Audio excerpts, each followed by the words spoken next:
Hello दोस्तों, कहानियों की दुनिया में आप सभी का स्वागत है। आज हम सुनेंगे मुंशी प्रेमचंद जी द्वारा लिखित कहानी कफन। तो आइए सुनते हैं इस कहानी को। झोपड़े के द्वार पर बाप और बेटा दोनों एक बुझे हुए अलाव के सामने चुपचाप बैठे हुए हैं और अंदर बेटे की जवान बीबी बुधिया प्रसव वेदना में पछाड़ खा रही थी। रह रह कर उसके मुंह से ऐसी दिल हिला देने वाली आवाजें निकलती थी कि दोनों कलेजा थाम लेते थे। जाड़ों की रात थी, प्रकृति सन्नाटे में डूबी हुई, सारा गांव अंधकार में लय हो गया था। घीसू ने कहा, मालूम होता है बचेगी नहीं, सारा दिन दौड़ते हो गया, जा देख तो आ। माधव चिढ़कर बोला, मरना ही तो है, जल्दी मर क्यों नहीं जाती? देख कर क्या करूं? तू बड़ा बेदर्द है वे। साल भर जिसके साथ सुख चैन से रहा, उसी के साथ इतनी बेवफाई। तो मुझसे तो उसका तरपना और हाथ पांव पटकना नहीं देखा जाता। चमारों का कुनबा था और सारे गांव में बदनाम। घिसू एक दिन काम करता तो 3 दिन आराम करता। माधव इतना कामचोर था कि आध घंटे का काम करता तो घंटे भर चिलम पीता, इसलिए उन्हें कहीं मजदूरी नहीं मिलती थी। घर में मुट्ठी भर भी अनाज मौजूद हो तो उनके लिए काम करने की कसम थी। जब 2-4 फाके हो जाते तो घिसू पेड़ पर चढ़कर लकड़ियां तोड़ लाता और माधव बाजार से बेच लाता, और जब तक वह पैसे रहते दोनों इधर उधर मारे मारे फिरते। गांव में काम की कमी न थी। किसानों का गांव था, मेहनती आदमी के लिए 50 काम थे, मगर इन दोनों को उसी वक्त बुलाते जब 2 आदमियों से एक का काम पाकर भी संतोष कर लेने के सिवा और कोई चारा न होता। अगर दोनों साधु होते तो उन्हें संतोष और धैर्य के लिए संयम और नियम की बिल्कुल जरूरत न होती। यह तो इनकी प्रकृति थी। विचित्र जीवन था इनका। घर में मिट्टी के 2-4 बर्तन के सिवा कोई संपत्ति नहीं थी। फटे चित्रों से अपनी नग्नता को ढाके हुए जिया करते थे। संसार की चिंताओं से मुक्त, कर्ज से लदे हुए, गालियां भी खाते, मार भी खाते, मगर कोई गम नहीं। दिन इतने की वसूलू की बिल्कुल आशा न रखने पर भी लोग इन्हें कुछ न कुछ कर्ज दे देते थे। मटर आलू की फसल में मजदूरों के खेतों से मटर या आलू उखाड़ लाते और भून बांध कर खा लेते, या 10-5 ऊख उखाड़ लाते और रात को चूसते। घीसू ने इसी आकाशवृत्ति से 60 साल की उम्र काट दी और माधव भी सपूत बेटे की तरह बापी के पद चिन्हों पर चल रहा था, बल्कि उसका नाम और भी उजागर कर रहा था। इस वक्त भी दोनों अलाव के सामने बैठकर आलू भून रहे थे, जो कि किसी खेत से खोद लाए थे। घीसू की स्त्री का तो बहुत दिन हुए देहांत हो गया था। माधव का ब्याह पिछले साल हुआ था। जब से यह औरत आई थी उसने इस खानदान में व्यवस्था की नींव डाली थी और इन दोनों बेगैरतों का दोजक भरती रहती थी। जब से वो आई यह दोनों और भी आराम तलब हो गए थे, बल्कि कुछ अकड़ने भी लगे थे। कोई कार्य करने को बुलाता तो निब्रियाज भाव से दुगनी मजदूरी मांगते। वही औरत आज प्रसव वेदना से मर रही थी और यह दोनों इसी इंतजार में थे कि वह मर जाए तो आराम से सोए। घीसू ने आलू निकालकर छिलते हुए कहा, जाकर देख तो क्या दशा है उसकी। चुड़ैल का फिसाद होगा और क्या। यहाँ तो ओझा भी 1 रुपये मांगता है। माधव को भय था कि वह कोठरी में गया तो घीसू आलूओं का बड़ा सा भाग साफ कर देगा। बोला, मुझे वहां जाते डर लगता है। डर किस बात का है, मैं तो यहाँ हूं ही। तो तुम ही जाकर देखो ना। मेरी औरत जब मरी थी तो मैं 3 दिन तक उसके पास से हिला तक नहीं, और फिर मुझसे लजाएगी कि नहीं। जिसका कभी मुंह नहीं देखा आज उसका उघरा हुआ बदन देखूं। उसे तन की सूध भी तो न होगी। मुझे देख लेगी तो खुलकर हाथ पांव भी न पटक सकेगी। मैं सोचता हूं कोई बाल बच्चा हुआ तो क्या होगा। सोठ गुड़ तेल कुछ भी तो नहीं है घर में। सब कुछ आ जाएगा, भगवान दे देते हैं। जो लोग अभी 1 पैसा भी नहीं दे रहे हैं ना, वे ही कल बुला बुला कर रुपए देंगे। मेरे 9 लड़के हुए, घर में कभी कुछ न था, मगर भगवान ने किसी न किसी तरह बेड़ा पारी लगा दिया। जिस समाज में रात दिन मेहनत करने वालों की हालत उनकी हालत से कुछ कम अच्छी न थी, और किसानों के मुकाबले में वे लोग जो किसानों की दुर्बलताओं से लाभ उठाना जानते थे कहीं ज्यादा संपन्न थे, वहां इस तरह की मनोवृत्ति का पैदा हो जाना कोई अचरज की बात न थी। हम तो कहेंगे घीसू किसानों से कहीं ज्यादा विचारवान था और किसानों के विचार सुनने समूह में शामिल होने के बदले बैठकबाजों की कुत्सित मंडली में जा मिला था। हाँ, उसमें यह शक्ति न थी कि बैठकबाजों के नियम और नीति का पालन करता, इसलिए जहां उसकी मंडली के और लोग गांव के सरगना और मुखिया बने हुए थे, उस पर सारा गांव उंगली उठाता था। फिर भी उसे यह तस्कीन तो थी कि अगर वह फटेहाल है तो कम से कम उसे किसानों की सी जीव तोड़ मेहनत तो नहीं करनी पड़ती, और उसकी सरलता और निरीहता से दूसरे लोग बेजा फायदा तो नहीं उठाते। दोनों आलू निकाल निकाल कर जलते जलते खाने लगे। कल से कुछ नहीं खाया था, इतना सब्र न था कि ठंडा हो जाने दे। कई बार दोनों की जवानें जल गई। छिल जाने पर आलू का बाहरी हिस्सा जवान, हलक और तालू को जला देता था, और उस अंगारे को मुंह में रखने से ज्यादा खैरियत इसी में थी कि वह अंदर पहुंच जाए। वहां उसे ठंडा करने के लिए काफी सामान थे, इसलिए दोनों जल्द जल्द निगल जाते। हालांकि इस कोशिश में उनकी आंखों से आंसू निकल आते। घीसू को उस वक्त ठाकुर की बारात याद आई जिसमें 20 साल पहले वह गया था। उस दावत में उसे जो तृप्ति मिली थी वह उसके जीवन में एक याद रखने लायक बात थी, और आज भी उसकी याद ताजी थी। बोला, वह भोज नहीं भूलता। तब से फिर उस तरह का खाना और भरपेट नहीं मिला। लड़की वालों ने सबको भरपेट पूरियां खिलाई थी, सबको, छोटे बड़े सब ने पूरियां खाई, और असली घी की। चटनी, रायता, 3 तरह के सूखे साग, एक रसेदार तरकारी, दही, चटनी, मिठाई। अब क्या बताऊं कि उस भोज में क्या स्वाद मिला।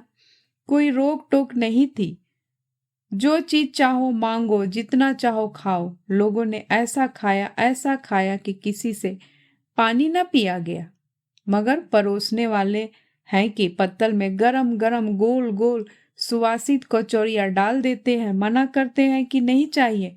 पत्तल पर हाथ रोके हुए हैं, मगर वह है कि दिए जाते हैं। और जब सबने मुंह धो लिया तो पान इलायची भी मिली, मगर मुझे पान लेने की कहाँ सूझ थी। खड़ा हुआ न जाता था। चटपट जाकर अपने कम्बल पर लेट गया। ऐसा दिल दरियावा था वह ठाकुर।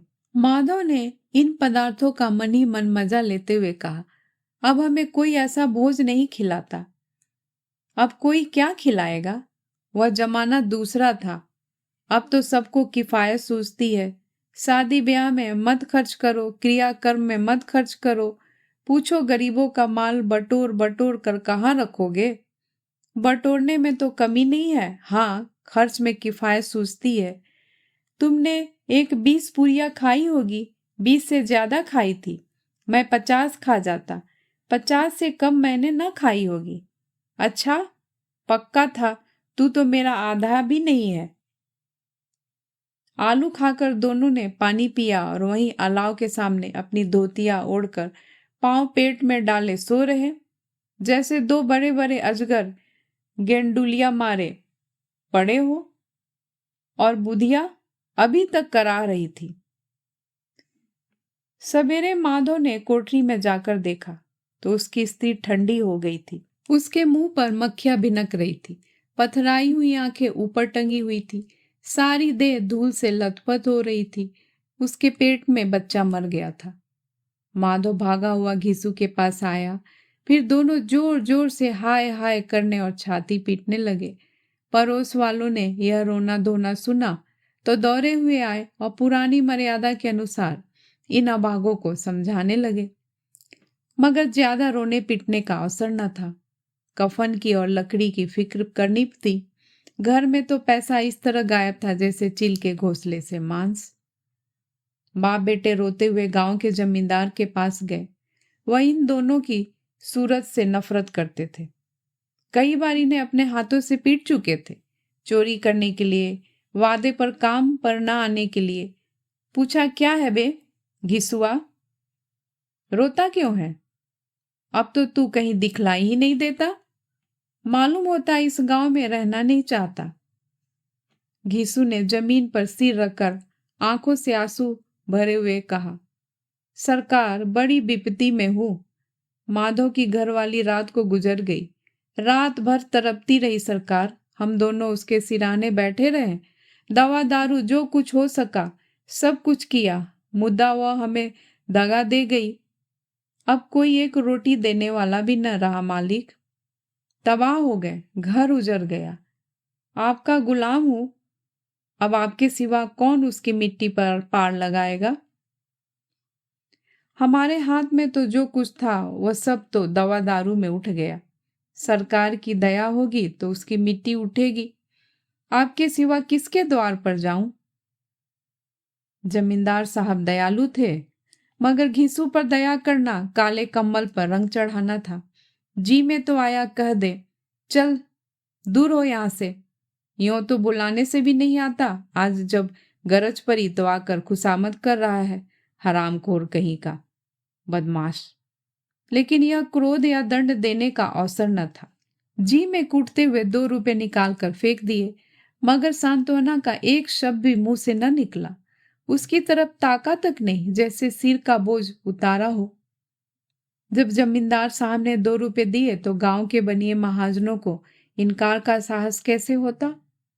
घिसू जमींदार के नाम का ढिंडोरा भी पीटना जानता था। किसी ने 2 आने दिए, किसी ने 4 आने। 1 घंटे में घिसू के पास 5 रुपए की अच्छी रकम जमा हो गई। कहीं से अनाज मिल गया तो कहीं से लकड़ी, और दोपहर को घिसू और माधव बाजार से कफन लाने चले। इधर लोग बांस वास काटने लगे। गांव की नर्मदिल स्त्रियां आकर लाश देखती थी और उसकी बेकसी पर 2 बूंद आंसू गिराकर चली जाती थी। बाजार में पहुंचकर घिसू बोला, लकड़ी तो उसे जलाने भर को मिल गई है। क्यों माधव?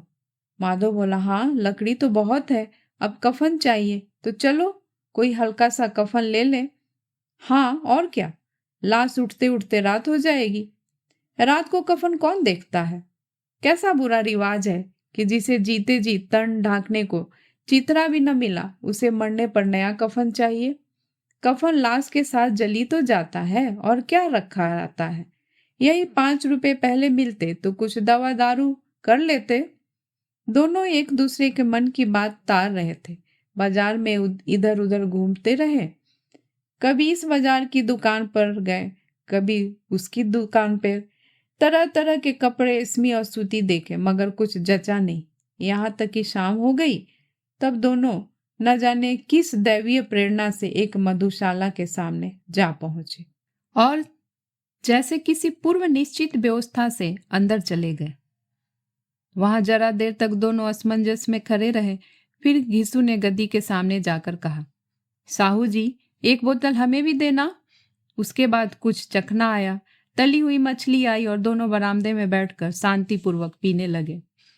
कई कुजिया ताबड़तोड़ पीने के बाद दोनों सुरूर में आ गए। घिसू बोला, कफन लगाने से क्या मिलता? आखिर जल ही तो जाता, कुछ बहू के साथ तो न जाता। माधव आसमान की तरफ देखकर बोला, मानो देवताओं को अपनी निष्पापता का साक्षी बना रहा हो। दुनिया का दस्तूर है, नहीं लोग बामनों को हजारों रुपए क्यों दे देते? कौन देखता है परलोक में मिलता है या नहीं? बड़े आदमियों के पास धन है, फूके। हमारे पास फूकने को क्या है? लेकिन लोगों को जवाब क्या दोगे? लोग पूछेंगे नहीं कफन कहाँ है? घिसू हंसा, अबे कह देंगे कि रुपए कमर से खिसक गए, बहुत ढूंढा मिले नहीं। लोगों को विश्वास ना आएगा, लेकिन फिर वही रुपए देंगे। माधव भी हंसा इस अनपेक्षित सौभाग्य पर। बोला, बड़ी अच्छी थी बेचारी, मरी तो खूब खिला पिलाकर। आधी बोतल से ज्यादा उड़ गई। घिसू ने 2 सेर पूड़ियां मंगाई, चटनी, अचार, कलेजिया। शराब खाने के सामने ही दुकान थी। माधव लपक कर 2 पतलों में सारे सामान ले आया। पूरा 1.5 रुपया खर्च हो गया, सिर्फ थोड़े से पैसे बच रहे। दोनों इस वक्त इस सान में बैठे पुरिया खा रहे थे, जैसे जंगल में कोई शेर अपना शिकार उड़ा रहा हो। न जवाबदेही का खौफ था, न बदनामी की फिक्र। इन सब भावनाओं को उन्होंने बहुत पहले ही जीत लिया था। घीसू दार्शनिक भाव से बोला, हमारी आत्मा प्रसन्न हो रही है तो क्या उसे पुण्य होगा? माधव ने श्रद्धा से सिर झुकाकर तस्दीक की, जरूर से जरूर होगा। भगवान तुम अंतर्यामी हो, उसे बैकुंठ ले जाना। हम दोनों हृदय से आशीर्वाद दे रहे हैं। आज जो भोजन मिला वह कभी उम्र भर न मिला था। एक क्षण के बाद माधव के मन में एक शंका जागी। बोला, क्यों दादा, हम लोग भी एक न एक दिन वहां जाएंगे ही। घीसू ने इस भोले भाले सवाल का कुछ उत्तर न दिया। वह परलोक की बातें सोचकर इस आनंद में बाधा न डालना चाहता था। जो वहां हम लोगों से पूछे कि तुमने हमें कफन क्यों नहीं दिया, तो क्या कहोगे? कहेंगे तुम्हारा सिर। पूछेगी तो जरूर, तू कैसे जानता है कि उसे कफन न मिलेगा? तू मुझे ऐसा गधा समझता है? 60 साल क्या दुनिया में घास खोदता रहा हूं, उसको कफन मिलेगा और बहुत अच्छा मिलेगा। माधव को विश्वास न आया। बोला, कौन देगा? रुपए तो तुमने चट कर दिए। वह तो मुझसे पूछेगी, उसकी मांग में तो सिंदूर मैंने डाला था, कौन देगा? बताते क्यों नहीं? वही लोग देंगे जिन्होंने अब की दिया। हाँ, अब की रुपए हमारे हाथ ना आएंगे। ज्यों ज्यों अंधेरा बढ़ता था और सितारों की चमक तेज होती थी, मधुशाला की रौनक भी बढ़ती जाती थी। कोई गाता था, कोई डींग मारता था, कोई अपने संगी के गले लिपटता जाता था, कोई अपने दोस्त के मुंह में कुल्लड़ लगाए देता था। वहां के वातावरण में सरूर था, हवा में नशा। कितने तो यहाँ आकर एक चुल्लू में मस्त हो जाते थे। शराब से ज्यादा यहाँ की हवा उन पर नशा करती थी। जीवन की बाधाएं यहाँ खींच लाती थी और कुछ देर के लिए यह भूल जाते थे कि वे जीते हैं या मरते हैं, या न जीते हैं न मरते हैं। और यह दोनों बाप बेटे अब भी मजे ले लेकर चुस्कियां ले रहे थे। सबकी निगाहें इनकी ओर जमी हुई थी। दोनों कितने भाग्य के बली हैं। पूरी बोतल बीच में है। भरपेट खाकर माधव ने बची हुई पूड़ियों का पत्तल उठाकर एक भिखारी को दे दिया, जो खड़ा इनकी ओर भूखी आंखों से देख रहा था और देने के गौरव, आनंद और उल्लास का अपने जीवन में पहली बार अनुभव किया। घीसू ने कहा, ले जा, खूब खा और आशीर्वाद दे। जिसकी कमाई है वह तो मर गई, मगर तेरा आशीर्वाद उसे जरूर पहुंचेगा। रोए रोए से आशीर्वाद दो, बड़ी गाढ़ी कमाई के पैसे हैं। माधव ने फिर आसमान की तरफ देखकर कहा, वह बैकुंठ में जाएगी दादा, बैकुंठ की रानी बनेगी। घीसू खड़ा हो गया और जैसे उल्लास की लहरों में तैरता हुआ बोला, हाँ बेटा, बैकुंठ में जाएगी। किसी को सताया नहीं, किसी को दबाया नहीं। मरते मरते हमारी जिंदगी की सबसे बड़ी लालसा पूरी कर गई। वह न बैकुंठ जाएगी तो क्या ये मोटे मोटे लोग जाएंगे, जो गरीबों को दोनों हाथों से लूटते हैं और अपने पाप को धोने के लिए गंगा में नहाते हैं और मंदिरों में जल चढ़ाते हैं। श्रद्धालु का यह रंग तुरंत ही बदल गया। अस्थिरता नशे की खासियत है। दुख और निराशा का दौरा हुआ। माधव बोला, मगर दादा बेचारी ने जिंदगी में बड़ा दुख भोगा। कितना दुख झेल कर मरी। वह आंखों पर हाथ रख कर रोने लगा, चीखे मार मार कर। घीसू ने समझाया, क्यों रोता है बेटा, खुश हो कि वह माया जाल से मुक्त हो गई, जंजाल से छूट गई। बड़ी भाग्यवान थी जो इतनी जल्द माया मोह के बंधन तोड़ दिए। और दोनों खड़े होकर गाने लगे, ठगनी क्यों नैना झमकावे ठगनी। पियकरों की आंखें इनकी ओर लगी हुई थी और यह दोनों अपने दिल में मस्त गाए जाते थे। फिर दोनों नाचने लगे, उछलते भी, कूदते भी, गिरे भी, मटके भी, भाव भी बताए, अभिनय भी किए और आखिर नशे में मदमस्त होकर वहीं गिर पड़े। दोस्तों, इस कहानी को सुनने के लिए आपका बहुत बहुत धन्यवाद। दोस्तों, अगर आपको ये कहानी अच्छी लगी हो तो प्लीज़ मेरे चैनल को लाइक एंड सब्सक्राइब करना मत भूलिएगा और कमेंट्स भी ज़रूर करिएगा। मैं फिर हाजिर होंगी एक नई कहानी के साथ। तब तक के लिए नमस्कार।